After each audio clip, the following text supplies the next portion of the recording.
मुजफ्फरनगर केंद्र सरकार द्वारा संसद में पेश किए गए बजट पर विभिन्न प्रतिक्रियाएं व्यक्त करते हुए सरकार द्वारा अभी तक गन्ने का भाव भी नहीं तय किया गया। पर्चियों पर 0 लिखा आ रहा है। विश्वास में किसान गन्ना मिल को सप्लाई कर रहे हैं। एमएसपी की मांग करते हुए किसान बीज महंगा खरीदता है, जबकि बाजार में फसल के आधे दाम मिलते हैं। किसान को केंद्र सरकार ने लॉलीपॉप देने का कार्य किया है। इस बजट में भी किसानों को कोई उम्मीद केंद्र सरकार से फायदे की नजर नहीं आ रही। जो योजनाएं आती हैं वो बड़े किसानों को दी जाती हैं, जबकि लघु किसानों को कुछ भी नहीं मिलता। हम तो जब जानेंगे जी बजट के मामले में जब गन्ने का भाव बढ़ जा।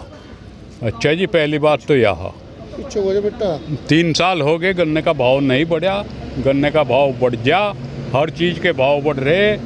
मैं सिगरेट बीड़ी पान मसाले तक भाव बढ़ रहे, लेकिन गन्ने का भाव 1 रुपया नहीं बढ़ा। बजट जो इन्होंने पेश करा वो सिर्फ उद्योगपतियों के लिए करा। किसानों का इसमें कोई इतनी किसान को थोड़ा बहुत दे, जैसा ऊँट के मुँह में जीरा। जो मतलब ये ट्रैक्टर वगैरह दें या कुछ भी दें, इस तरीके का जो सामान किसान के बीच में लाना चाह, उसे यहाँ तक लाते वो बीच में कुछ दलाल खा जाए और कुछ बड़े किसानों को मिल जाए, जो बड़े उद्योगपति। छोटे किसान को कुछ नहीं मिल पाता इसमें।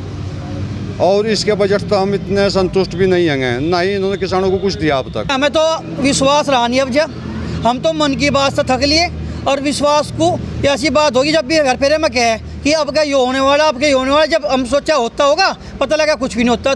तो ये बजट में होना कुछ नहीं किसानों का। ये तो सिर्फ उद्योगपतियों के द्वारा सिस्टम प्रणाली बनाई गई है कि इनका रेट ये निर्धारित होगा, उनके आधार पर सरकार अपने कदम उठाती है। हम किसानों के बारे में कोई नहीं सोचता। हमारी पर्ची पे आज भी 0 रुपये लिखा हुआ रहा। हम अपने इस विश्वास पर गन्ना डाला शुगर मिल को, और शुगर मिल चलती है सरकार के अंदर।